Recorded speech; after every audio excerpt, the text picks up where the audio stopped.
안녕하세요. 세월마루입니다.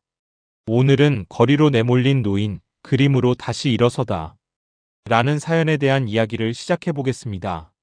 서울 금천구의 낡은 다세대 건물 3층, 박인호는 올해 71살이다. 페인트가 벗겨진 철문을 열고 들어서면 좁은 복도가 나오고 그 끝에 인호가 사는 방이 있다. 계단을 오르내릴 때마다 무릎이 시큰거리고 아침에 일어나면 허리가 뻐근하지만 그래도 하루하루를 살아간다. 창문으로 들어오는 햇살이 유일한 위안이었다. 이노는 40년 넘게 시장에서 리어카를 끌며 채소를 날랐다. 새벽 4시면 일어나 시장으로 나갔고 무거운 배추와 물을 싣고 골목골목을 누볐다. 여름에는 땀이 비오듯 흘렀고 겨울에는 손발이 얼어붙었다. 손에는 굳은 살이 박혀 있고 허리는 예전처럼 펴지지 않았다. 60이 넘어서는 몸이 따라주지 않아 리어카를 놓았다. 그래도 인호는 자신의 삶에 후회가 없었다. 땀 흘려번 돈으로 아들을 키웠고 비록 작지만 이 집도 장만했다. 30년 전 아내와 함께 이 집에 입주했을 때의 기쁨을 아직도 기억한다. 아내는 10년 전 세상을 떠났지만 그녀와 함께 꾸몄던 이 작은 공간은 여전히 인호의 전부였다. 지금 인호에게 가장 큰 기쁨은 7살 손자 하민이었다. 아이의 웃는 얼굴만 보면 어디선가 힘이 솟아났다. 무릎이 아파도 허리가 아파도 손주와 함께 있으면 그 모든 게 잊혀졌다. 하민이가 할아버지라고 부르며 안겨올 때면 인호는 세상을 다 가진 것 같았다. 아들 박성우는 중소기업에서 격리 일을 했고 며느리 송은지는 은행 텔러로 일했다. 둘 다 아침 7시면 집을 나가 저녁 8시가 넘어야 돌아왔다. 맞벌이가 아니면 생활이 빠듯했다. 서울에서 살아가는 게 그만큼 힘들었다. 월세를 내고 아이 유치원비를 내고 생활비를 쓰고 나면 남는 게 없었다. 자연스럽게 하민이는 할아버지 손에서 컸다. 아침에 유치원 가방을 챙겨주고 손을 잡고 유치원까지 데려다주고 오후에 다시 데리러 가는 일까지 모두 인호의 몫이었다. 점심을 먹이고 낮잠을 재우고 간식을 주고 저녁 전에 간단한 놀이를 해주는 것도 할아버지 역할이었다. 하민이가 넘어지면 인호가 일으켜 세웠고 아이가 울면 인호가 달랬다. 처음 1년은 괜찮았다. 손주와 함께하는 시간이 행복했다. 하민이가 웃으면 세상을 다 가진 것 같았고 아이가 할아버지라고 부르면 가슴이 벅찼다. 함께 공원에 가서 놀고 그네를 밀어주고 모래놀이를 하는 시간들이 소중했다. 하지만 시간이 지나면서 분위기가 조금씩 달라지기 시작했다. 며느리 은지의 얼굴에 피곤함이 짙어졌다. 퇴근 후 지친 몸을 이끌고 집에 들어서면 거실에는 하민이가 꺼내놓은 장난감이 어질러져 있었고 식탁에는 점심 그릇이 그대로 놓여 있었다. 인호는 손주를 돌보느라 정리할 겨를이 없었다. 아이가 낮잠을 자지 않으려 하면 한두 시간을 달래야 했고 밥을 먹이는 것도 1시간 가까이 걸렸다. 은지는 한숨을 내쉬며 가방을 던지듯 소파에 놓았다. 구두를 벗어던지고 냉장고를 열어 물을 마셨다.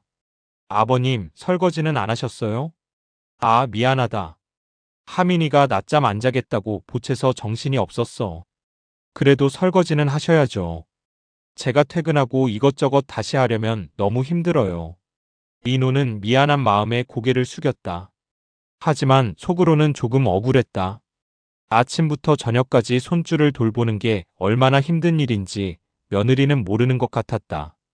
70이 넘은 노인이 7살 아이를 돌보는 게 쉬운 일이 아니었다.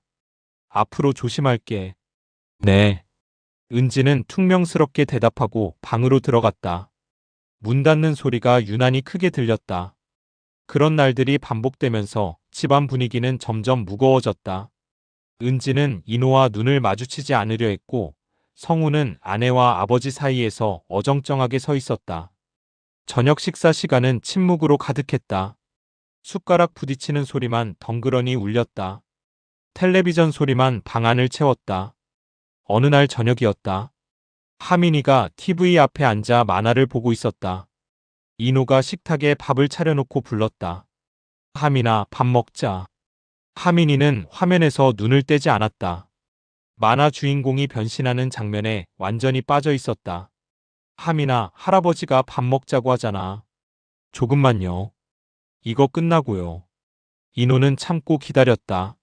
10분이 지나고 20분이 지났다. 밥이 식어가는데도 하민이는 자리에서 일어나지 않았다. 다음 회차가 자동으로 시작됐다. 하민아, 이제 그만 보고 와. 밥 다 식었어. 싫어요. 더 볼 거예요. 인호가 조금 더 단호한 목소리로 말했다. 안 돼. 밥 먹고 봐야지. 약속했잖아. 약속 안 했어요. 아침에 할아버지가 말했잖아. 저녁에 밥 먹고 보자고. 몰라요. 저는 안 들었어요. 하민이는 투정을 부렸다. 요즘 들어 아이의 버릇이 점점 나빠지고 있었다. 유치원에서 돌아오면 할아버지 말을 듣지 않고 자기 하고 싶은 대로만 했다. 그러자 하민이가 짜증을 내며 손에 쥐고 있던 리모컨을 집어던졌다. 리모컨이 공중으로 날아가 인호의 이마를 스쳤다. 아프지는 않았지만 인호는 깜짝 놀랐다. 리모컨이 바닥에 떨어져 건전지가 튀어나왔다. 하민아, 지금 뭐 하는 거야? 아이는 할아버지를 노려보며 입을 삐죽 내밀었다. 얼굴이 새빨개져 있었다. 인호는 이번만큼은 넘어가서는 안 된다고 생각했다. 요즘 하민이의 버릇이 점점 나빠지고 있었다. 말을 듣지 않고 떼를 쓰고 물건을 함부로 던지는 일이 잦아졌다. 유치원 선생님도 하민이가 친구들과 자주 다툰다고 말했다. 제대로 훈육하지 않으면 나중에 더 큰 문제가 생길 것 같았다. 하민아, 이건 아니야. 물건 던지는 건 나쁜 거야. 할아버지한테 사과해야지. 하민이는 고개를 돌렸다. 싫어요. 할아버지가 자꾸 TV 끄라고 해서 그래요. TV는 나중에 봐도 돼. 지금은 밥 먹을 시간이야. 싫다니까요. 인호는 하민이에게 다가가 손목을 살짝 잡았다. 식탁 쪽으로 데려가 앉히려고 했다. 힘을 주지 않았다. 그저 아이를 이끌려는 것뿐이었다. 그 순간 하민이가 울음을 터뜨렸다. 큰 소리로 마치 무슨 큰일이라도 난 것처럼 울었다. 으앙, 아파요. 할아버지가 때려요. 인호는 당황했다. 하민아, 할아버지가 때린 거 아니야. 손목만 잡았어. 아파요. 엄마. 그 소리를 들은 은지가 방에서 뛰어나왔다. 얼굴이 굳어 있었다. 헤어드라이어를 들고 있다가 급히 나온 것 같았다. 머리카락이 반쯤 말라 있었다. 아버님, 지금 애한테 손대신 거예요? 인호는 당황하며 손을 내저었다. 아니, 때린 게 아니라 손목을 잡았을 뿐이야. 리모컨을 던져서 혼을 내려고. 그래도 손을 대시면 어떡해요? 애가 얼마나 놀랐는지 아세요? 은지야, 나는 그냥. 요즘 애들한테는 절대 손 떼면 안 돼요. 트라우마 생겨요. 은지는 하민이를 안아들고 방으로 들어갔다. 아이는 여전히 울고 있었다. 인호는 그 자리에 멍하니 서 있었다. 가슴이 답답했다. 자신은 잘못한 게 없는데 왜 이런 취급을 받아야 하는지 이해할 수 없었다. 식탁 위에 놓인 밥은 그대로 식어갔다. 인호는 혼자 밥을 먹었다. 목구멍으로 밥이 넘어가지 않았다. 억지로 몇 숟가락 떠먹고 수저를 놓았다. 저녁 늦게 성우가 퇴근했다. 은지는 남편이 돌아오자마자 오늘 일을 이야기했다. 인호는 자신의 방에 있었지만 거실에서 나누는 대화가 들렸다. 여보, 오늘 아버님이 하민이 손목을 잡았대요. 애가 울면서 아프다고 했어요. 뭐라고요?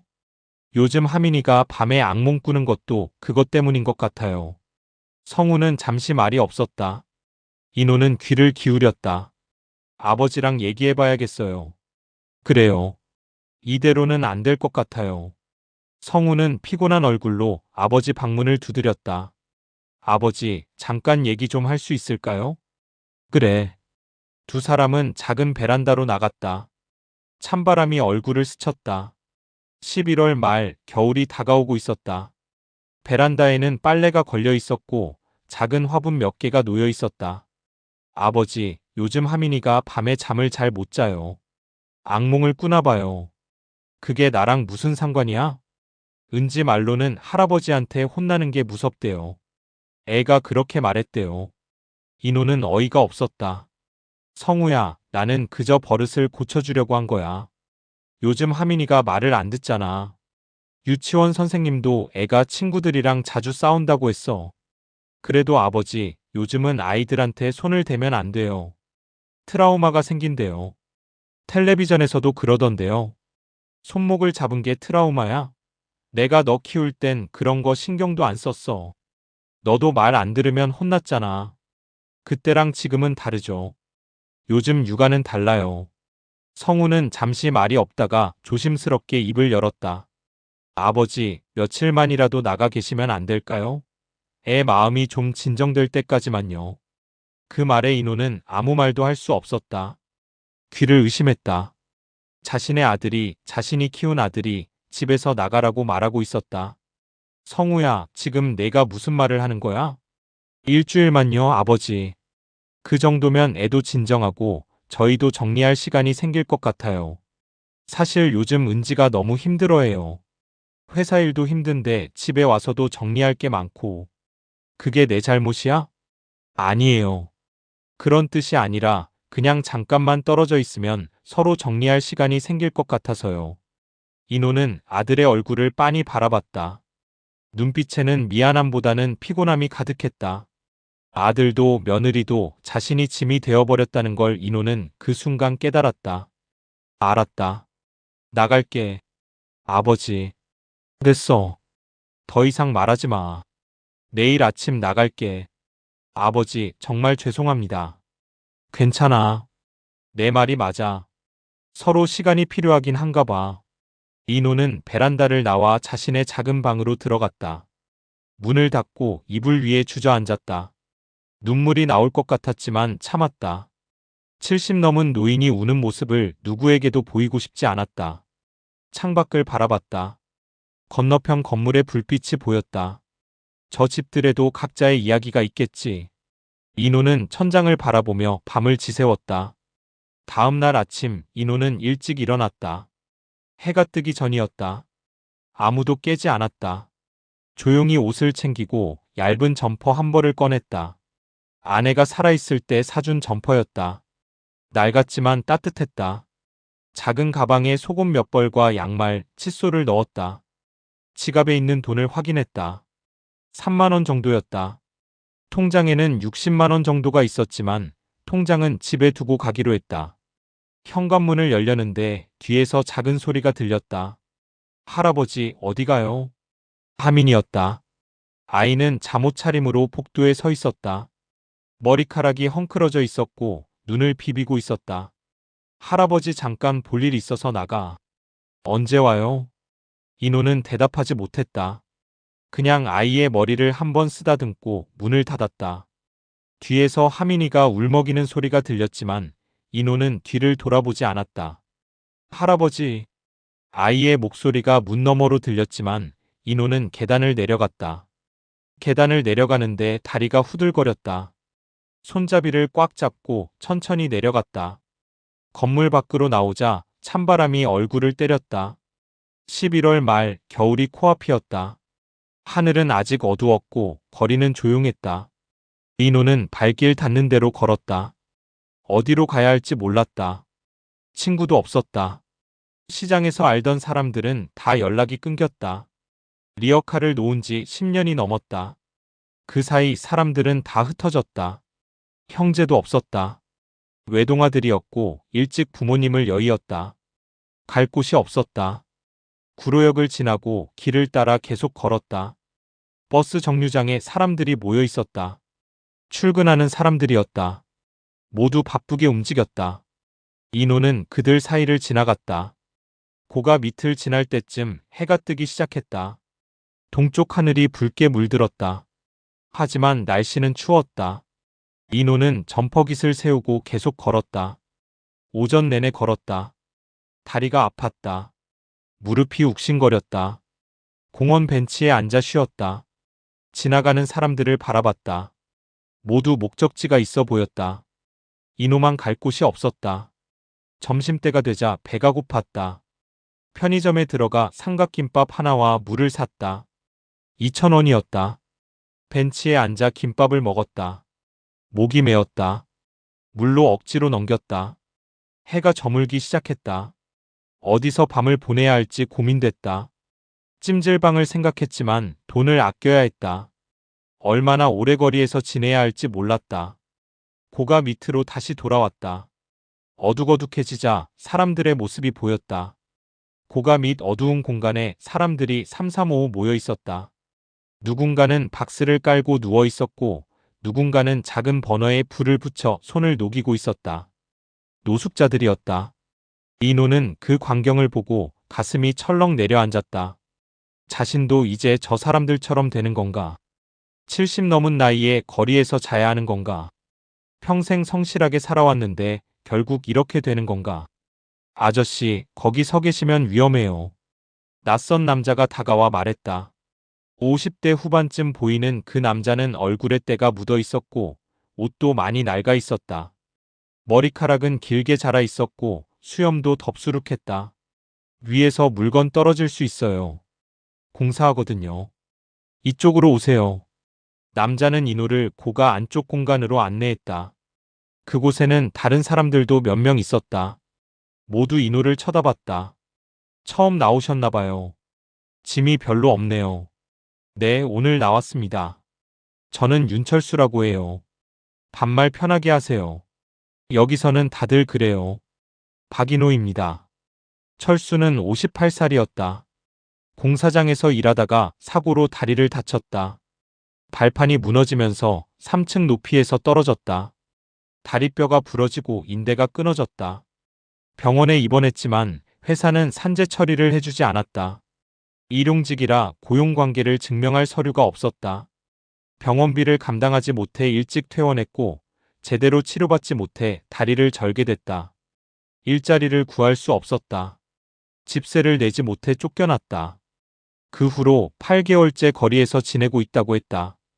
여기 앉으세요. 박스 하나 드릴게요. 철수는 자신이 모아둔 박스 중 하나를 이노에게 건넸다. 큰 전자제품 포장 상자였다. 골판지였지만 그래도 땅바닥보다는 나았다. 고맙습니다. 처음엔 힘들어요. 근데 적응하면 괜찮아요. 저도 처음엔 못 견딜 것 같았는데 이제는 괜찮아요. 밤이 깊어갔다. 기온이 급격히 떨어졌다. 이노는 얇은 점퍼 하나로는 추위를 막을 수 없었다. 몸이 부들부들 떨렸다. 이가 딱딱 부딪혔다. 손발이 얼어붙는 것 같았다. 철수가 작은 버너를 꺼내 불을 붙였다. 캠핑용 가스 버너였다. 이거라도 있으면 좀 낫죠. 손 녹이세요. 이노는 버너 가까이 손을 내밀었다. 따뜻한 열기가 느껴졌다. 철수는 컵라면 하나를 꺼내 물을 부어 끓였다. 라면이 익자 그걸 반으로 나눠 이노에게 건넸다. 플라스틱 뚜껑에 라면을 담아줬다. 드세요. 오늘 많이 힘드셨을 거예요. 이노는 떨리는 손으로 그 뜨거운 국물을 한 입 마셨다. 눈물이 날 것 같았다. 가족에게서 받지 못한 따뜻함을 길 위에서 처음 만난 사람에게 받고 있었다. 고맙습니다. 정말 고맙습니다. 별 말씀을요. 여기서는 다들 그래요. 서로 도와야 살아요. 혼자서는 못 버텨요. 당신은 어쩌다 여기까지 오게 됐습니까? 철수는 쓸쓸하게 웃었다. 사고 나고 나서 모든 게 무너졌어요. 일도 못하고 돈도 없고 가족도 떠나고 아내는 이혼했어요. 아이들은 아내가 데려갔고요. 연락도 안 돼요. 힘드시겠습니다. 처음엔 힘들었는데 이제는 그냥 그래요. 하루하루 사는 거죠.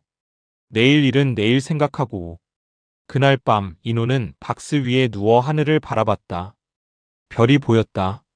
서울 하늘에서 별을 본 게 얼마만인지 몰랐다. 오래전 아내와 함께 시골에 갔을 때 본 별들이 생각났다. 아내는 별을 보며 소원을 빌었다. 우리 가족 건강하게 해주세요. 아내의 목소리가 귓가에 들리는 것 같았다. 눈물이 흘러내렸다. 왜 내가 여기 있어야 하지? 내가 뭘 잘못했지? 손주를 사랑했을 뿐인데, 버릇을 고쳐주려 했을 뿐인데. 이노는 소리 없이 울었다. 하지만 거리의 현실은 호락호락하지 않았다. 이틀째 밤 술 취한 남자들이 지나가며 시비를 걸었다. 3명이었다. 모두 비틀거리며 걸었다. 야, 거기 누워있는 거지 새끼들. 보기 좋냐? 한 남자가 인호 쪽으로 다가와 발로 박스를 걷어찼다. 박스가 찢어졌다. 일어나. 여기 우리 지나가는 길이야. 철수가 나섰다. 형님들, 그냥 지나가세요. 저희 아무것도 안 했어요. 길도 안 막았잖아요. 뭐? 이 새끼가 말대꾸를 해? 남자가 철수의 멱살을 잡았다. 철수가 비틀거렸다. 미안합니다. 죄송합니다. 인호는 벌떡 일어나 말렸다. 제발 그만하세요. 저희가 잘못했습니다. 죄송합니다. 남자는 인호를 밀쳐냈다. 인호는 뒤로 넘어져 바닥에 부딪혔다. 허리가 욱신거렸다. 손바닥이 까졌다. 할아버지 주제에 나대네. 다음엔 가만 안 둔다. 알았어? 남자들이 가고 나서 철수가 인호를 일으켰다. 괜찮으세요? 어디 다치신 데 없어요? 응, 괜찮아. 허리가 좀 아프지만. 거지 같은 새끼들. 술만 먹으면 힘없는 사람들한테 시비 거는 거 좋아해요. 하지만 괜찮지 않았다. 허리가 너무 아팠다. 넘어질 때 허리를 심하게 부딪힌 것 같았다. 그날 밤 인호는 잠을 한숨도 자지 못했다.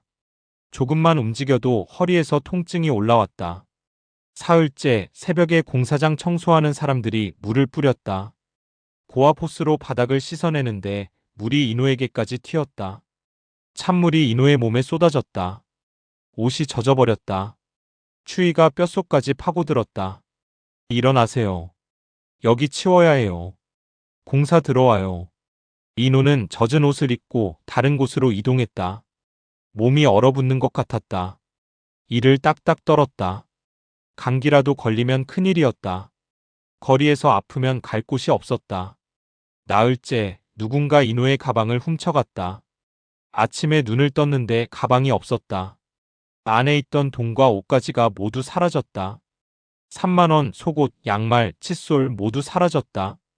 제 가방 본 사람 없어요? 주변 사람들에게 물었지만 아무도 모른다고 했다. 철수가 미안한 표정으로 말했다. 여기서는 그런 일 자주 있어요. 짐은 항상 몸에 붙여두셔야 해요. 자는 동안에도 가방을 안고 자야 해요. 인호는 주저앉았다. 이제 남은 건 몸에 입은 옷뿐이었다. 통장은 집에 두고 왔고 현금도 모두 잃었다. 돈이 한 푼도 없었다. 어떡하지?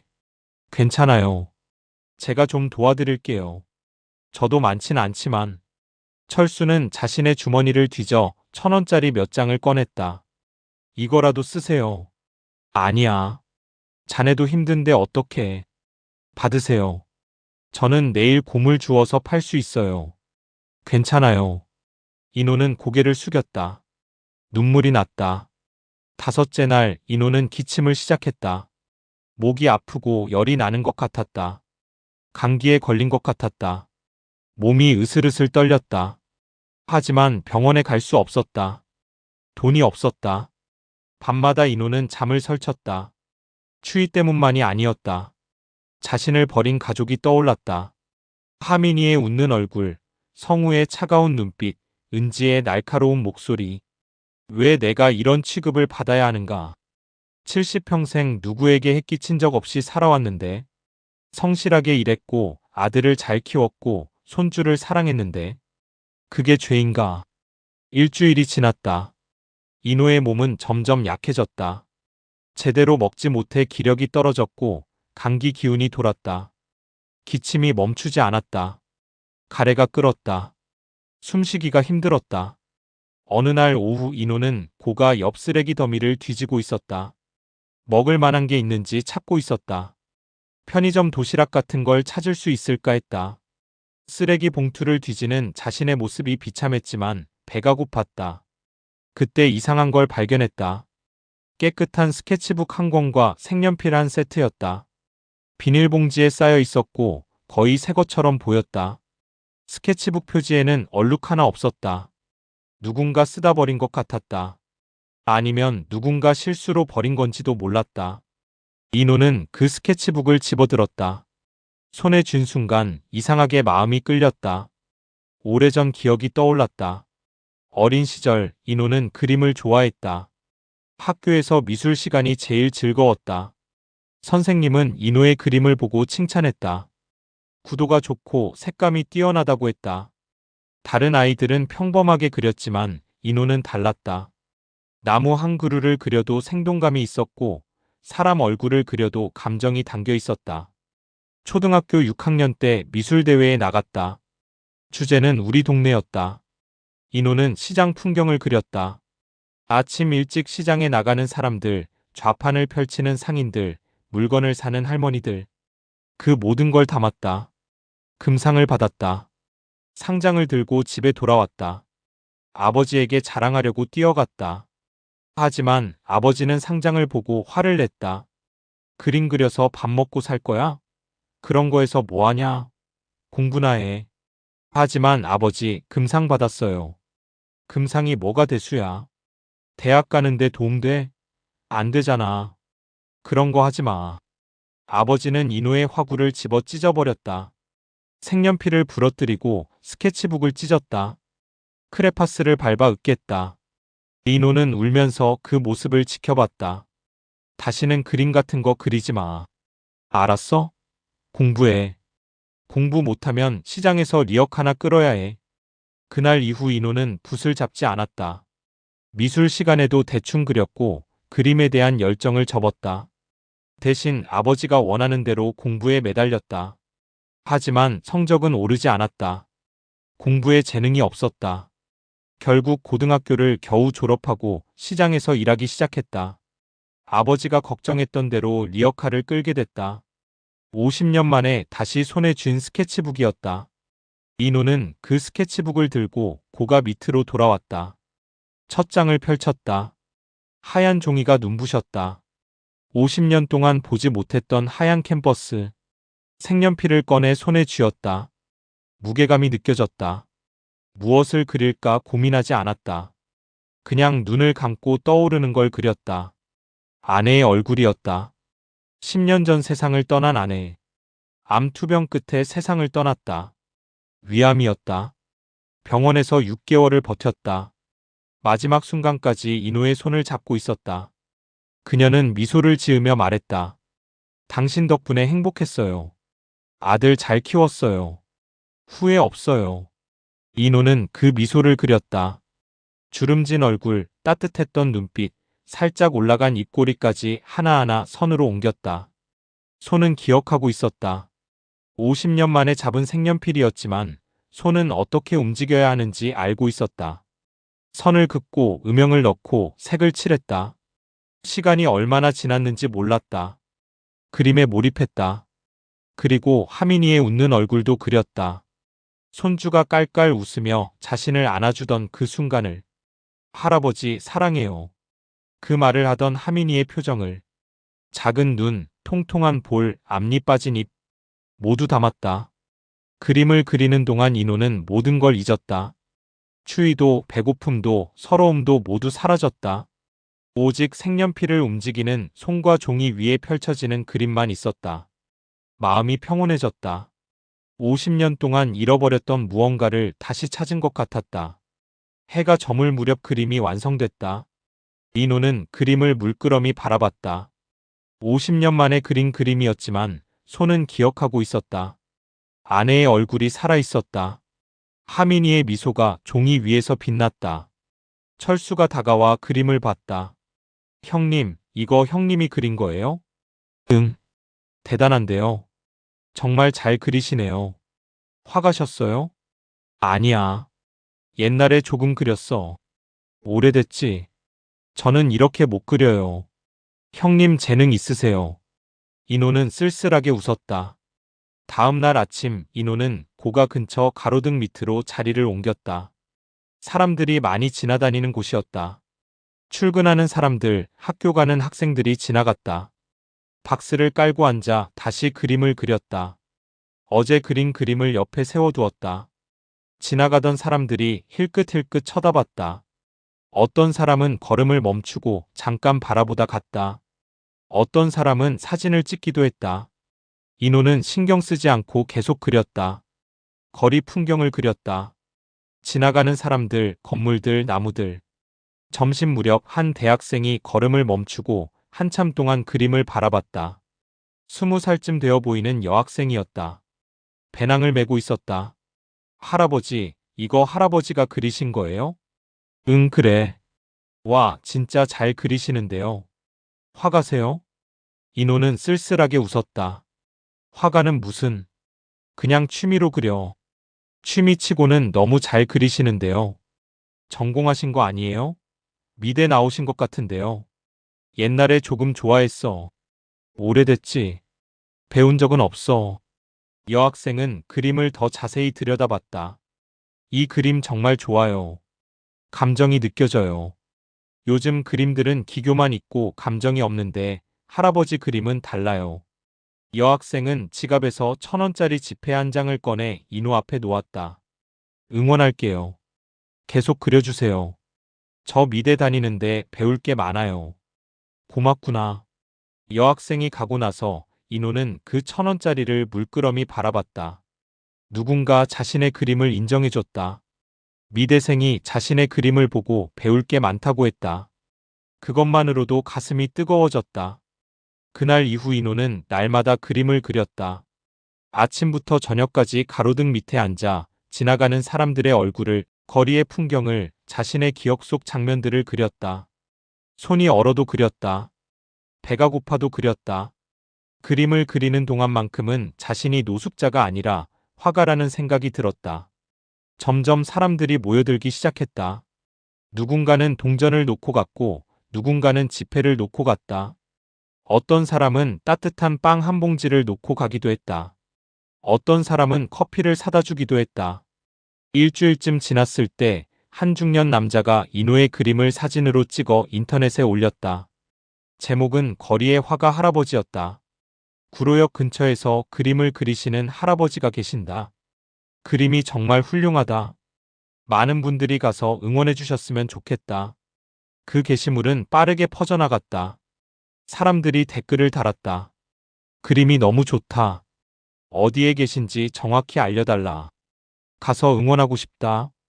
저런 분이 거리에 계시다니 안타깝다. 그러자 더 많은 사람들이 인호를 찾아왔다.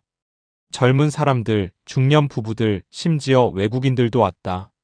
그들은 인호의 그림을 보고 감탄했고 돈을 두고 갔다. 하루에 10,000원, 20,000원씩 모이기 시작했다. 철수가 말했다. 형님, 대단하세요. 저는 구걸해도 하루에 5,000원도 안 되는데. 형님은 그림만 그리셔도 돈이 모이네요. 그림 그리는 게 구걸은 아니지. 맞아요. 형님은 예술가세요. 저 같은 사람이랑 다르죠. 무슨 소리야? 우리 다 똑같아. 아니에요. 형님은 재능이 있으세요. 다시 일어설 수 있어요. 이노는 그림을 그리면서 조금씩 변해갔다. 표정이 밝아졌고 눈빛에 생기가 돌았다. 감기도 나았다. 제대로 먹을 수 있게 되면서 기력도 회복됐다. 그림을 그리는 동안만큼은 행복했다. 한 달이 지났다. 이노의 그림은 인터넷에서 계속 화제가 됐다. 방송국에서도 관심을 보였다.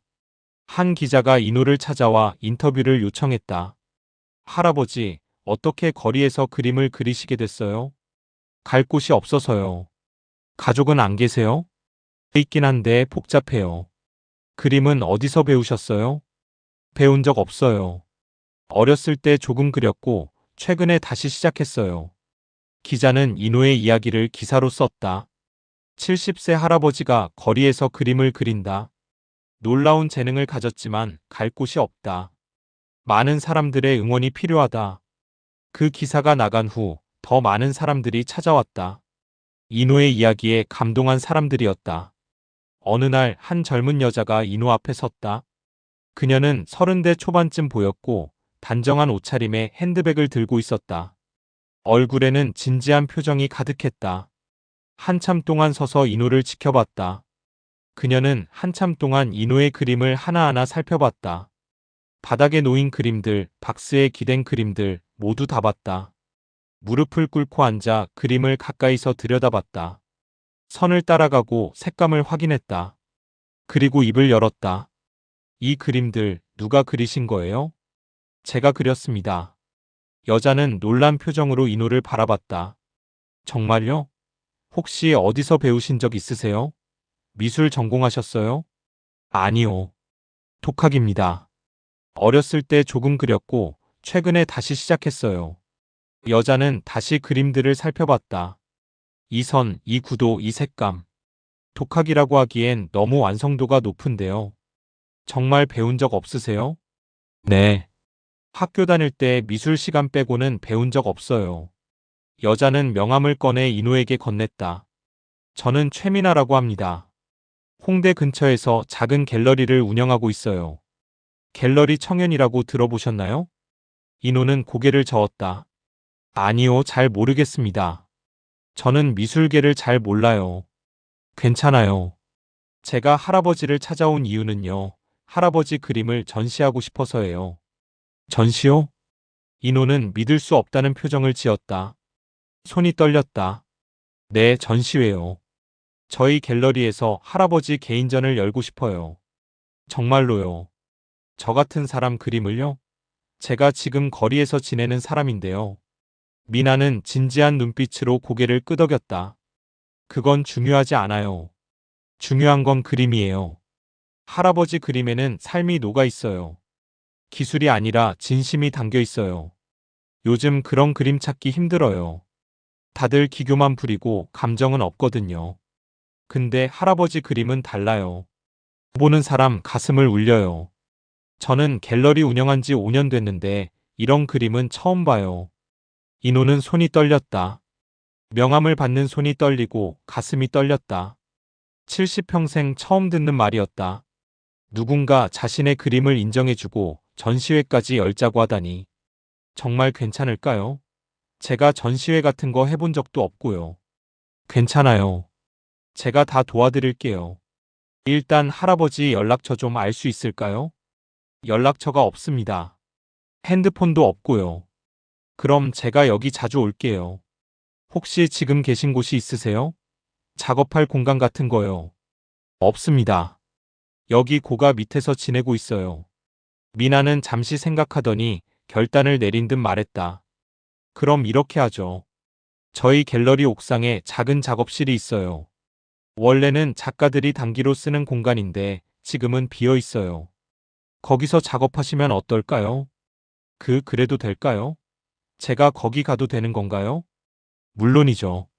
오히려 제가 감사하죠. 좋은 작가를 만난 거니까요. 할아버지 같은 분을 모시는 게 갤러리의 영광이에요. 미나는 인호를 일으켜 세웠다. 지금 같이 가실 수 있으세요? 작업실 보여드릴게요. 지금요? 네, 시간 괜찮으세요? 제가 뭐 시간이 없겠어요. 인호는 얼떨떨한 표정으로 고개를 끄덕였다. 자신이 그린 그림들을 챙겼다. 20장 정도 됐다. 미나가 도와줬다. 철수가 손을 흔들며 말했다. 형님, 정말 잘 됐네요. 축하드려요. 드디어 형님 재능을 알아봐주는 사람이 나타났네요. 고마워요. 철수 씨 덕분에 여기까지 버틸 수 있었어요. 정말 신세 많이 졌어요. 아니에요. 형님 덕분에 저도 힘이 났어요. 형님 보면서 저도 힘냈거든요. 이노는 철수에게 그동안 모은 돈 중 절반을 건넸다. 25,000원 정도였다. 이거 받아요. 신세진 거 조금이나마 갚는 거예요. 형님, 이럴 필요 없어요. 저도 괜찮아요. 받아요. 내가 마음 편해야 해요. 자네가 없었으면 나는 여기서 못 버텼을 거야. 철수는 눈시울을 붉히며 그 돈을 받았다. 고맙습니다, 형님. 형님 꼭 성공하세요. 자네도 힘내요. 언제든 찾아와요. 내가 도와줄게요. 미나의 차를 타고 홍대로 향했다. 깨끗한 차 안에 앉아 있으니 꿈을 꾸는 것 같았다. 한 달 전만 해도 거리에서 얼어 죽을 뻔했는데 갤러리는 조용한 골목에 자리하고 있었다. 하얀 벽돌 건물 2층짜리였다. 입구에는 갤러리 청년이라는 간판이 붙어 있었다. 유리문 너머로 전시 공간이 보였다. 미나는 인호를 옥상으로 안내했다. 좁은 계단을 올라가니 옥상에 작은 공간이 마련되어 있었다. 유리창으로 둘러싸여 햇빛이 잘 들어왔고 작업 테이블과 의자 그리고 간이 침대가 놓여 있었다. 작은 냉장고와 전기포트도 있었다. 여기서 작업하세요. 그리고 주무셔도 돼요.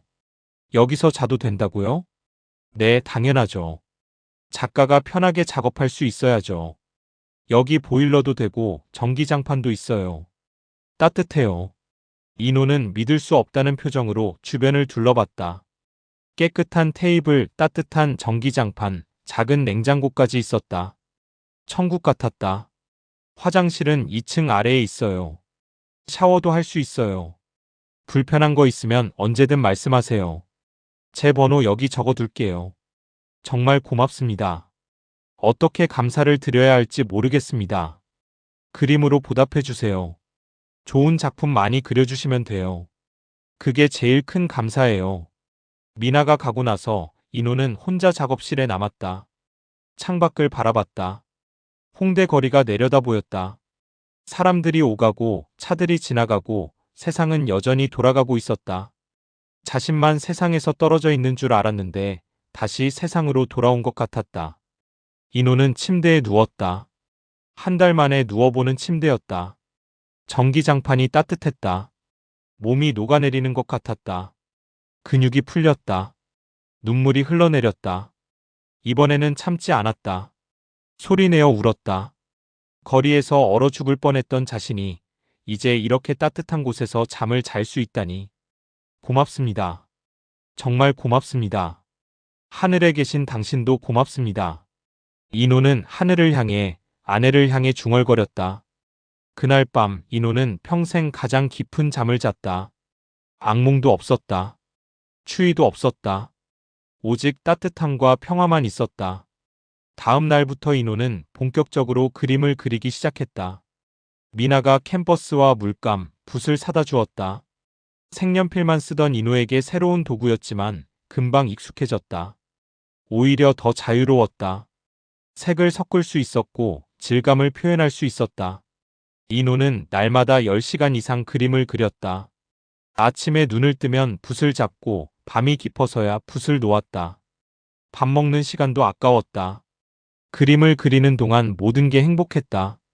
50년 동안 잊고 살았던 열정이 다시 타올랐다. 거리에서 본 풍경들을 그렸다. 노숙자들의 얼굴, 고가 밑의 어둠, 추위에 떠는 사람들. 하지만 그 속에서도 희망을 담았다.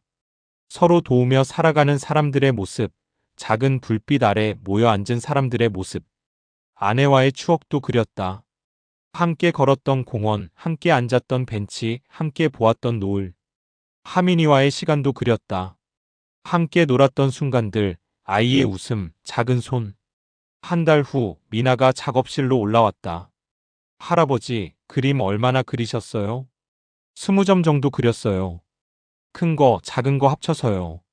와, 정말요? 보여주세요. 미나는 그림들을 하나하나 살펴봤다. 입을 다물지 못했다. 한 점 한 점이 모두 걸작이었다. 거리의 풍경, 사람들의 얼굴, 그리고 이노 자신의 이야기가 담긴 그림들. 모두 완성도가 높았고 감정이 깊었다. 할아버지, 이 정도면 전시회 충분히 할 수 있어요. 다음 달에 열까요? 아니면 더 준비하실래요? 다음 달이요? 그렇게 빨리요? 네, 빠르면 빠를수록 좋아요. 사람들이 할아버지 이야기를 궁금해하고 있어요. 인터넷에서도 계속 화제예요. 그럼 다음 달에 하죠. 준비 도와주시면 감사하죠. 미나는 전시회 준비에 들어갔다. 포스터를 만들고 인터넷에 홍보를 시작했다. 거리의 화가, 70세에 다시 시작한 예술가, 노숙에서 갤러리로. 사람들의 관심이 폭발적으로 쏟아졌다. 기사가 나갔고 방송에서도 다뤘다. 전시회 일주일 전 포스터가 갤러리 앞에 붙었다. 이노는 그 포스터를 보며 가슴이 뛰었다. 자신의 이름이 크게 적혀 있었다. 박인호 개인전. 거리에서 피어난 그림. 오프닝 당일 이노는 긴장했다. 미나가 새 옷을 사다 주었다.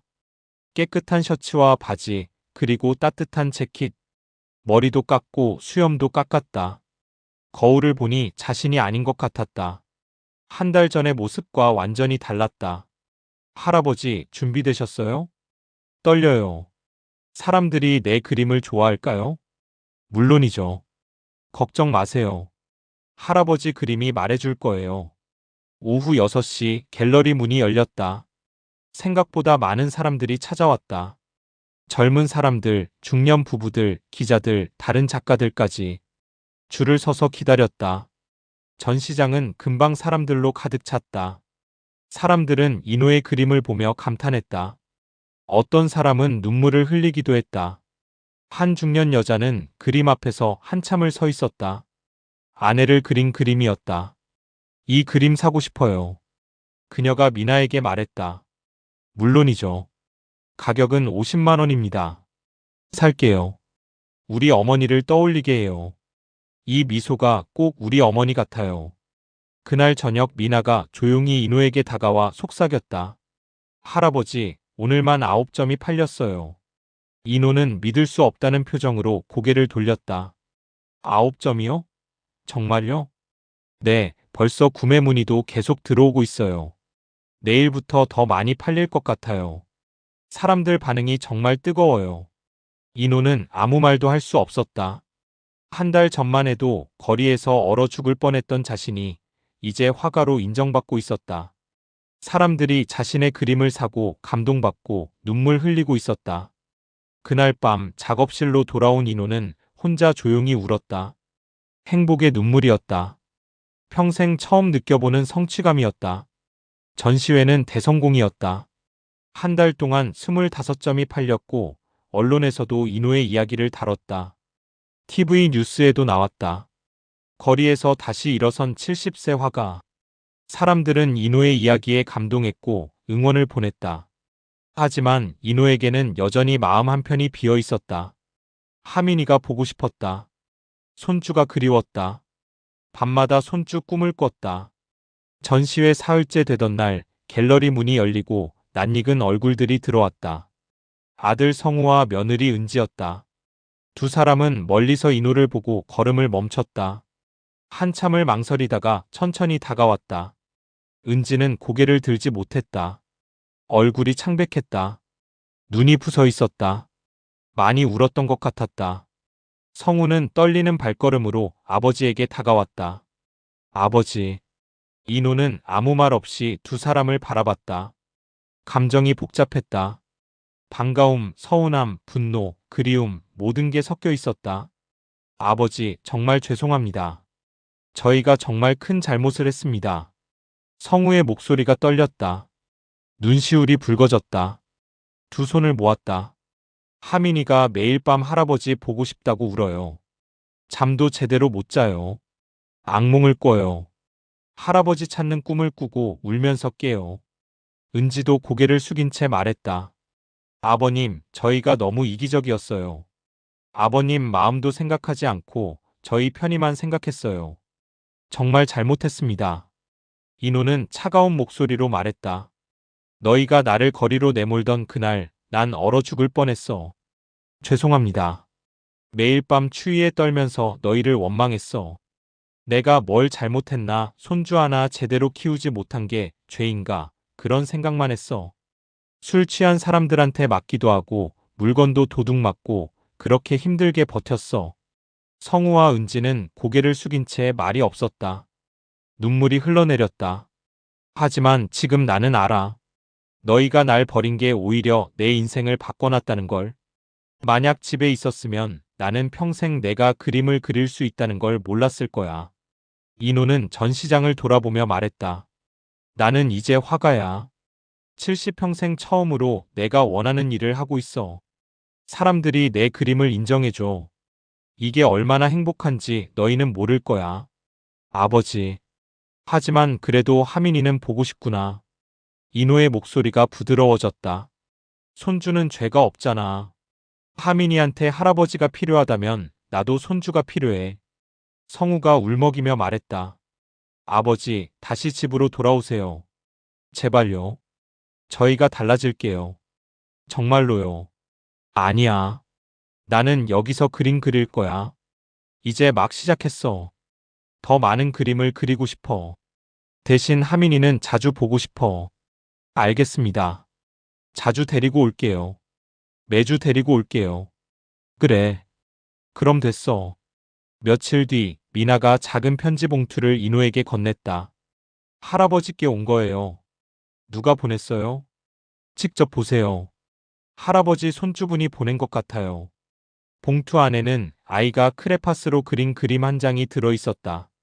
할아버지와 자신이 손을 잡고 있는 그림이었다.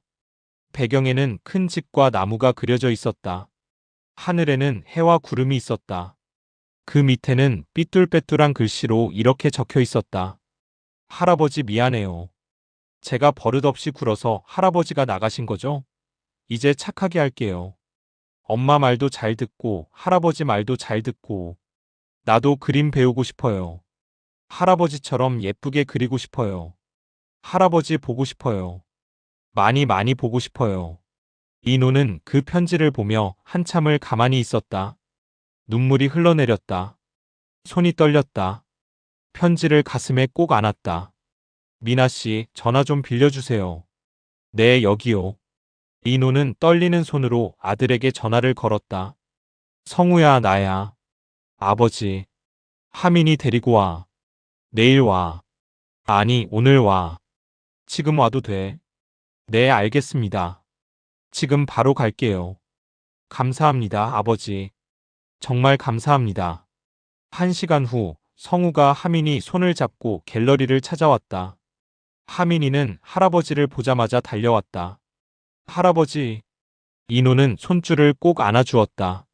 하민이의 작은 몸이 품에 안겼다. 따뜻했다. 아이의 체온이 느껴졌다. 할아버지, 보고 싶었어요. 정말 정말 보고 싶었어요. 나도 많이 보고 싶었어. 할아버지도 내 생각 많이 했어. 할아버지, 그림 가르쳐 주세요. 저도 할아버지처럼 그림 그리고 싶어요. 그래, 할아버지가 다 가르쳐 줄게. 내가 원하는 거 다 가르쳐 줄게. 그날부터 일주일에 한 번 하민이는 할아버지의 작업실을 찾아왔다. 이노는 손주와 함께 그림을 그렸다. 아이는 서툴렀지만 할아버지 옆에서 즐거워했다. 작은 손으로 크레파스를 잡고 종이 위에 선을 그었다. 할아버지, 이렇게 하는 거 맞아요? 잘했어. 내가 그리고 싶은 대로 그려. 그림에는 정답이 없어. 할아버지처럼 잘 그리고 싶어요. 시간이 지나면 잘 그리게 될 거야. 지금은 재미있게 그리는 게 중요해.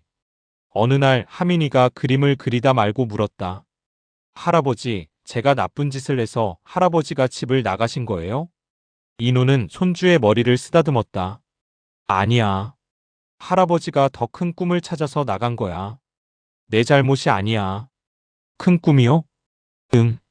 그림 그리는 거. 할아버지는 어렸을 때부터 그림 그리고 싶었거든. 근데 그동안 못 그렸어. 이번에 다시 그릴 기회가 생긴 거야. 그럼 할아버지 행복하세요? 응, 정말 행복해. 평생 이렇게 행복한 적이 없어. 하민이는 할아버지를 안아주었다. 저도 행복해요. 할아버지랑 그림 그리는 게 제일 좋아요. 그 모습을 뒤에서 지켜보던 성우와 은지는 조용히 눈물을 닦았다. 전시회가 끝난 후 인호는 통장을 확인했다. 그림을 판 돈이 3천만 원 정도 들어와 있었다. 70평생 처음 만져보는 큰돈이었다. 손이 떨렸다. 미나가 물었다. 할아버지, 이 돈으로 뭐 하실 거예요? 집 구하실 거예요? 인호는 잠시 생각하다가 말했다. 거리에 계신 분들 도와주고 싶어요. 거리에 계신 분들요? 네. 나처럼 다시 시작할 기회가 필요한 분들이요. 그분들도 재능이 있을 거예요. 다만 기회가 없었을 뿐이죠. 나도 기회가 없었으면 여기까지 못 왔잖아요. 미나는 감동한 표정으로 고개를 끄덕였다.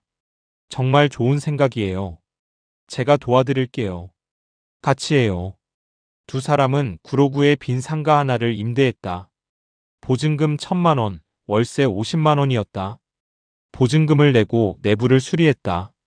벽을 칠하고 바닥을 깔고 테이블과 의자를 들여놓고 미술 도구를 구입했다.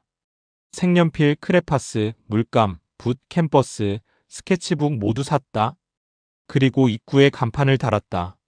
하루 갤러리. 노숙자와 저소득층을 위한 무료 미술 쉼터였다. 누구나 와서 그림을 그릴 수 있는 공간이었다. 따뜻한 차도 마실 수 있었고 간단한 식사도 제공했다. 겨울에는 난방을 틀어 따뜻하게 했다. 이노는 그곳에서 사람들을 가르쳤다. 그림 그리는 법, 색을 칠하는 법, 구도를 잡는 법. 하지만 기술보다는 마음을 가르쳤다. 그림은 기술이 아니라 진심이라고. 자신이 느끼는 걸 솔직하게 표현하는 게 중요하다고. 처음에는 몇 명밖에 오지 않았다. 윤철수가 제일 먼저 왔다. 이노는 철수를 반갑게 맞았다. 형님, 여기 정말 대단하네요.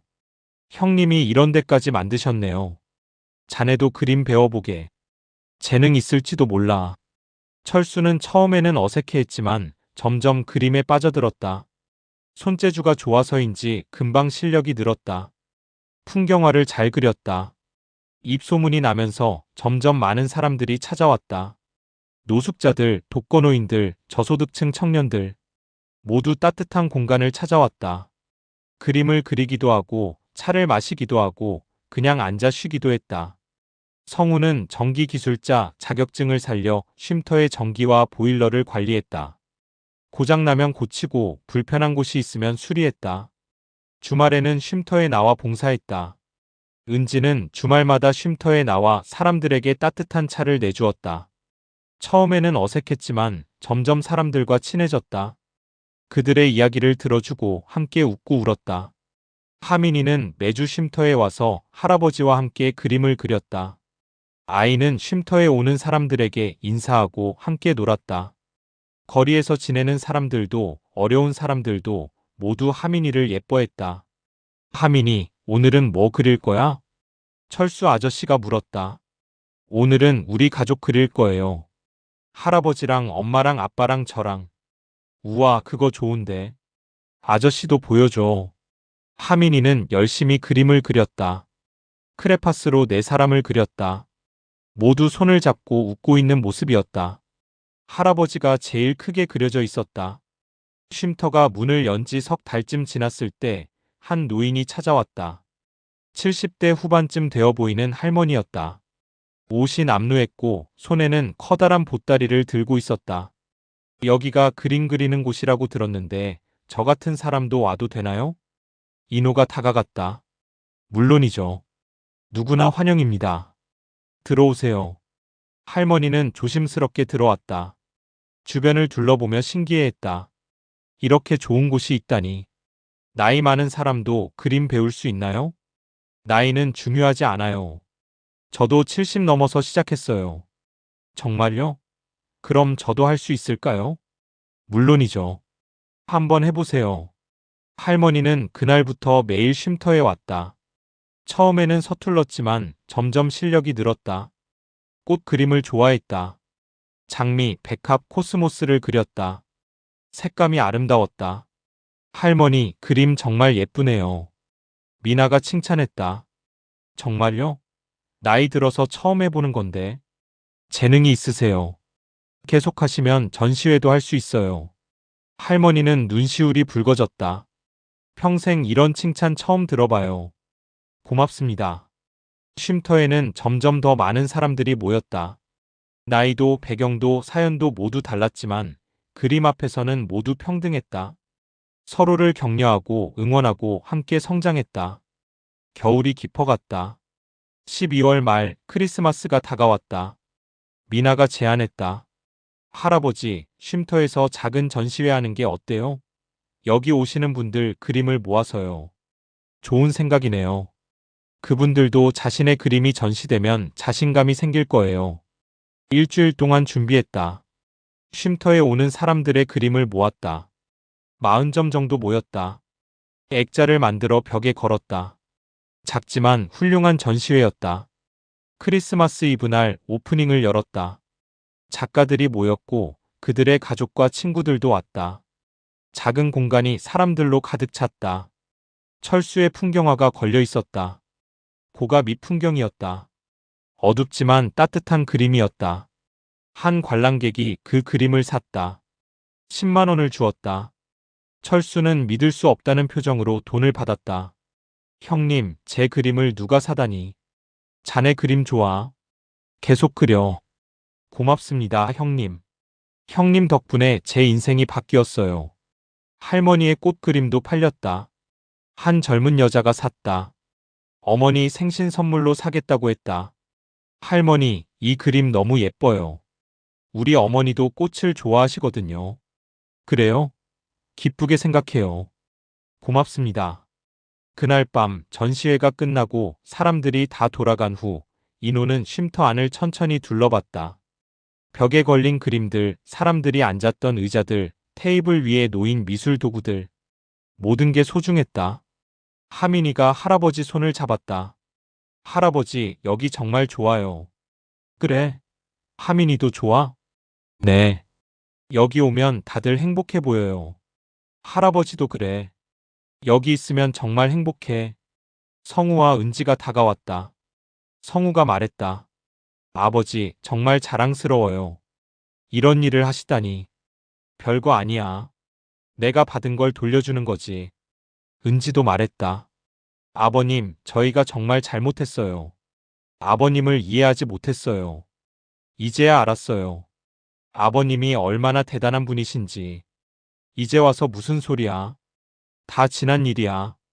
그래도 말씀드리고 싶었어요. 아버님 사랑합니다.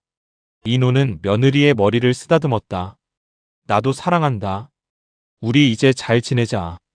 어느 겨울날 오후 쉼터에는 따뜻한 햇살이 들어왔다. 창문으로 들어온 햇살이 바닥을 비췄다. 먼지가 햇살 속에서 반짝였다. 인호는 창밖을 바라보며 조용히 말했다. 이제야 정말 우리 가족 같구나. 옆에 앉아있던 하민이가 할아버지 손을 꼭 잡았다. 할아버지, 나 오늘 뭐 그릴까요? 인호는 손주의 머리를 쓰다듬으며 웃었다. 내가 그리고 싶은 거 그려. 할아버지는 옆에서 지켜볼게. 하민이는 크레파스를 꺼내 종이 위에 그림을 그리기 시작했다. 큰 집 하나, 나무 한 그루, 그리고 손을 잡고 있는 많은 사람들. 할아버지, 아빠, 엄마, 자신, 그리고 쉼터에서 만난 사람들까지 모두 그렸다. 할아버지, 이거 봐요. 우리 모두 그렸어요. 잘 그렸구나. 모두 행복해 보인다. 할아버지가 제일 크게 웃고 있어요. 그래, 할아버지가 정말 행복하거든. 성우와 은지는 그 모습을 뒤에서 지켜봤다. 아버지의 뒷모습이 평화로워 보였다. 손주와 함께 웃고 있는 아버지. 그림을 그리며 행복해하는 아버지. 처음 보는 모습이었다. 여보, 우리 정말 큰 잘못을 했었어. 은지가 남편에게 속삭였다. 그러게. 아버지한테 정말 미안해. 그때 왜 그랬을까? 이제라도 잘해드려야지. 평생 잘해드려야 해. 응. 그래야지. 쉼터 안에는 사람들의 웃음소리가 가득했다. 그림을 그리는 사람, 차를 마시는 사람, 이야기를 나누는 사람. 모두 따뜻한 표정이었다. 추운 겨울이었지만 쉼터 안은 봄처럼 따뜻했다. 철수가 인호에게 다가왔다. 형님, 제가 다음 달부터 일을 시작하기로 했어요. 정말? 어디서? 작은 공장인데요. 단순 작업이지만 그래도 일자리예요. 다리가 좀 불편해도 할 수 있는 일이래요. 잘 됐구나. 정말 잘 됐어. 형님 덕분이에요. 형님이 저한테 희망을 주셨어요. 아니야. 자네가 포기하지 않았기 때문이야. 그래도 형님이 없었으면 전 여기까지 못 왔어요. 고맙습니다. 두 사람은 악수를 나눴다. 굳은 살 박힌 손과 손이 맞닿았다. 할머니도 변화가 있었다. 복지관에서 일주일에 3번 미술 강사를 하기로 했다. 쉼터에서 배운 걸 다른 노인들에게 가르치는 일이었다. 인호 씨, 제가 이 나이에 강사를 하게 될 줄은 몰랐어요. 잘하실 거예요. 할머니 그림 가르치는 거 보면 정말 잘하시더라고요. 고마워요. 저한테 새로운 삶을 주셔서요. 저도 고마워요. 할머니 덕분에 이 쉼터가 더 따뜻해졌어요. 그해 겨울, 인호는 두 번째 개인전을 열었다. 이번에는 쉼터에서의 일상을 그린 그림들이었다. 그림을 그리는 사람들, 차를 마시며 이야기 나누는 사람들, 서로를 격려하는 사람들. 모두 담았다. 전시회는 또다시 성공이었다. 많은 사람들이 찾아왔고 그림들이 팔렸다. 이번에는 5천만 원 정도의 수익이 생겼다. 인호는 그 돈을 모두 쉼터 운영에 썼다. 더 많은 미술 도구를 사고 난방비를 내고 간식을 준비했다. 이듬해 봄 쉼터는 더 커졌다. 옆 상가까지 임대해 공간을 넓혔다. 더 많은 사람들을 받을 수 있게 됐다. 미술뿐 아니라 음악, 글쓰기 프로그램도 시작했다.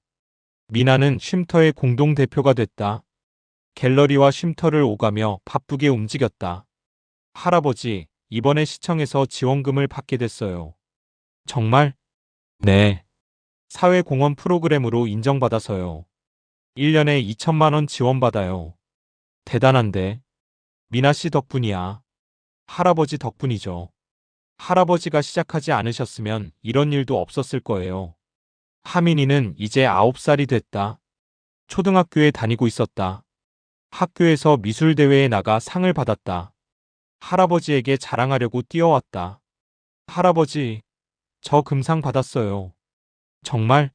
우리 하민이 대단한데. 할아버지가 가르쳐 주셔서요. 선생님이 저한테 재능이 있대요. 그래. 그럼 계속 열심히 해야겠네. 네. 저 나중에 화가 될 거예요. 할아버지처럼요. 인호는 손줄을 안아주었다. 가슴이 벅찼다. 자신이 이루지 못한 꿈을 손주가 이루려 하고 있었다. 어느 여름날 저녁 인호는 쉼터 옥상에 올라갔다. 해가 지고 있었다. 하늘이 붉게 물들었다.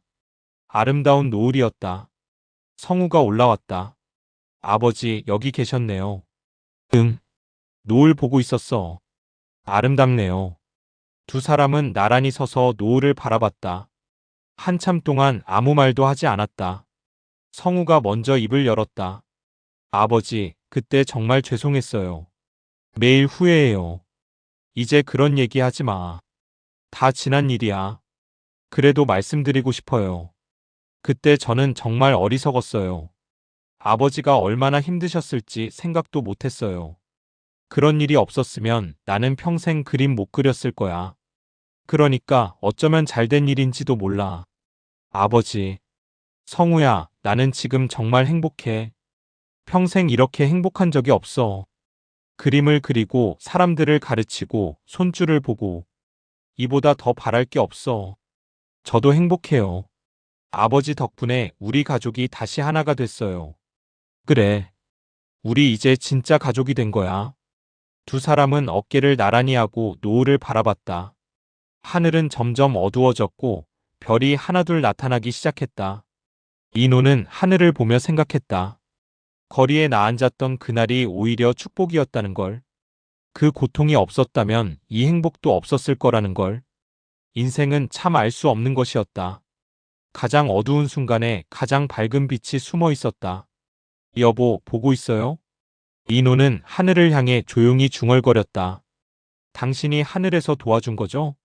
고마워요. 당신 덕분에 나는 다시 살아났어요. 우리 손주도 잘 크고 있어요. 행복해요. 바람이 불어왔다. 시원한 여름바람이었다. 이노는 눈을 감고 그 바람을 느꼈다. 아내의 손길 같았다. 다음 날 아침 이노는 새 그림을 시작했다. 제목은 다시 피어난 가족이었다. 캔버스에 가족들을 그렸다. 성우, 은지, 하민이 그리고 자신. 네 사람이 손을 잡고 웃고 있는 모습. 배경에는 쉼터가 있었고 그곳에 모인 사람들도 그렸다. 모두가 하나의 큰 가족처럼 보였다. 그림을 그리는 동안 이노는 행복했다. 이것이 자신이 평생 찾던 것이었다. 그림을 그리고 사람들과 함께하고 사랑하는 사람들과 함께 있는 것. 이보다 더 큰 행복은 없었다. 그날 하루 갤러리에는 따뜻한 여름 햇살이 가득했다. 사람들의 웃음소리가 울려 퍼졌다. 그림을 그리는 소리, 차를 마시는 소리, 이야기 나누는 소리. 모든 소리가 아름다운 음악처럼 들렸다. 이노는 창밖을 바라보며 미소 지었다. 이른한 살에 시작한 새로운 인생. 거리에서 피어난 마지막 그림 한 장이 이토록 큰 변화를 가져올 줄은 몰랐다. 고맙습니다. 이노는 하늘을, 세상을, 자신에게 기회를 준 모든 것들을 향해 조용히 감사했다. 그리고 다시 붓을 들었다. 그릴 그림이 아직 많이 남아 있었다. 이야기할 이야기도 많이 남아 있었다. 인생은 아직 끝나지 않았다. 아니, 이제 막 시작된 것인지도 몰랐다. 쉼터 안에서 하민이가 할아버지를 불렀다. 할아버지, 이거 봐요. 제가 그린 거예요. 이노는 미소 지으며 손주에게 다가갔다. 아이가 그린 그림을 보았다. 무지개가 그려져 있었다. 그 아래에는 많은 사람들이 손을 잡고 있었다. 예쁘구나. 정말 예쁘게 그렸어. 할아버지처럼 그리고 싶어요. 이미 잘 그리고 있어. 하민이는 할아버지보다 훨씬 잘할 거야. 정말요? 정말이야. 할아버지가 보장해. 하민이는 환하게 웃었다. 그 웃음이 쉼터 전체를 밝혔다. 이노는 그 순간을 가슴에 새겼다. 이것이 바로 행복이라는 것을. 거창한 무언가가 아니라 이렇게 작고 소중한 순간들이 모여 만들어지는 것이 행복이라는 것을. 그날 저녁 가족들이 모두 모여 저녁을 먹었다. 쉼터 한쪽에 간단한 식탁을 차렸다.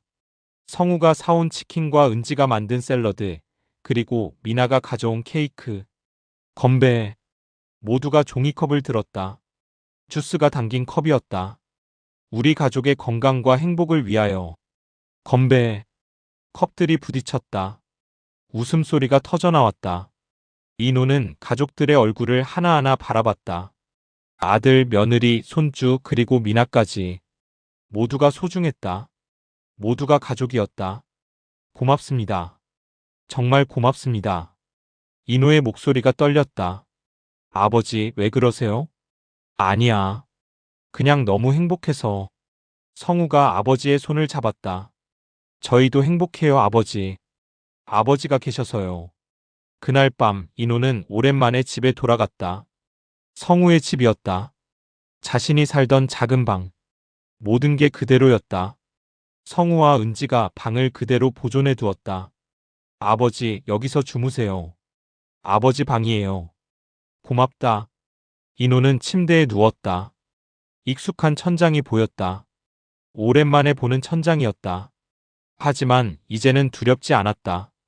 언제든 떠날 수 있고 언제든 돌아올 수 있다는 걸 알았다. 이제 이노에게는 두 개의 집이 있었다. 갤러리의 작업실과 아들의 집, 그리고 세 번째 집, 하루 갤러리. 모두가 소중한 공간이었다. 이노는 눈을 감았다. 편안한 잠이 찾아왔다. 꿈속에서 이노는 그림을 그리고 있었다. 끝없이 펼쳐진 하얀 캔버스 위에 색을 칠하고 있었다. 그림은 점점 커졌고 마침내 세상 전체를 덮었다. 아름다운 색들로 가득한 세상이었다. 그리고 그 세상 한가운데에 이노가 서 있었다. 붓을 들고 미소 지으며 행복하게. 시청해주셔서 감사합니다.